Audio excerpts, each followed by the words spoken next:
Imagine standing in Lexington, Massachusetts on April 19th, 1775. The air is tense, the sun is just rising, and in front of you are the British redcoats. Suddenly, a shot rings out.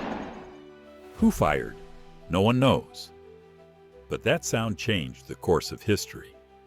Today, on Battlefield Journeys, you'll discover how the battles in the 13 colonies not only won independence, but forged the identity of the United States.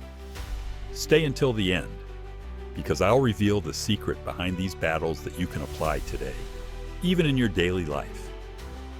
From Lexington and Concord to Yorktown, these battles were like startups that risked everything. And today, we'll see how strategy, error, and resilience defined not just the war, but America. But first, subscribe and hit the bell icon so you don't miss more journeys through the battlefields that changed the world. In 1776, no one believed these colonies would win. They were 13 disparate fragments, from the Puritans of New England to the planters of the South. But one detail changed everything. Forget what you know about the American Revolution. Today, we'll see the battlefields that really mattered. They weren't just wars. They were living lessons in strategy, leadership, and resilience. The 13 colonies were a mosaic of cultures, economies, and ambitions. New England thrived on trade and fishing, the middle colonies on agriculture and diversity, and the South on plantation economies reliant on enslaved labor.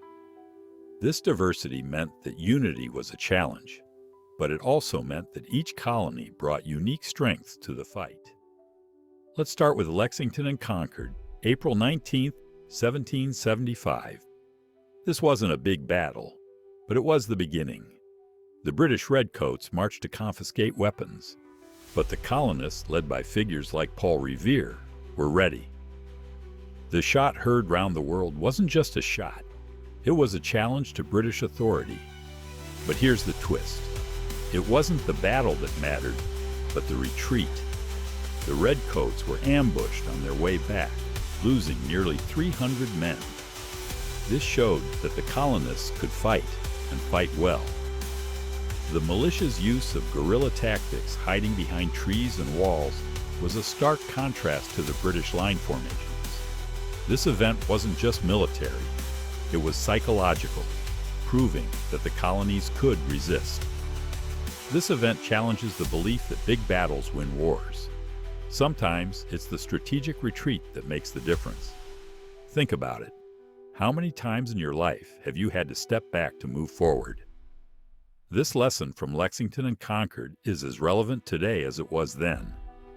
The colonists' ability to adapt their tactics to the terrain and their determination to protect their homes set a precedent for future conflicts. It's a reminder that sometimes the underdog can win with the right approach. Fast forward to 1777, to the Battle of Saratoga. This was the turning point of the war.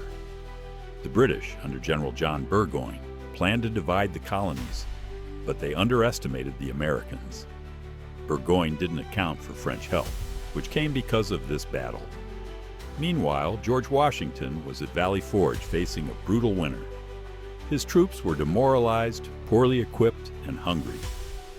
Washington brought in Baron von Steuben, a Prussian who trained the soldiers in European tactics. This training was key to Saratoga. Without it, victory wouldn't have been possible. The transformation at Valley Forge was remarkable.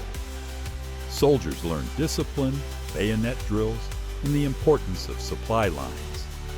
This wasn't just about fighting. It was about building an army capable of sustaining a war.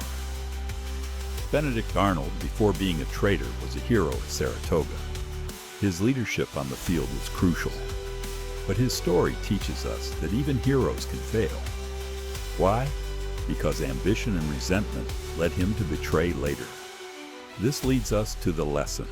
Strategy is important, but character is more so. Arnold's initial bravery at Saratoga, where he led charges despite being wounded, contrasts sharply with his later actions. It's a cautionary tale about the fragility of trust and the importance of integrity in leadership. Finally, we arrive at Yorktown, 1781. This was the decisive battle. The British, trapped between the American army and the French fleet, surrendered. Well, it wasn't just military strategy. It was the alliance with France, facilitated by Saratoga, that sealed the victory. Without Saratoga, there would be no Yorktown. Without Valley Forge, no Saratoga. And without Lexington, no beginning. The siege of Yorktown lasted from September to October 1781, with the French fleet blockading the British, preventing reinforcements.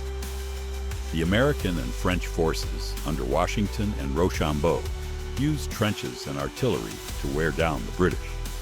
The surrender of Cornwallis on October 19, 1781, marked the end of major hostilities.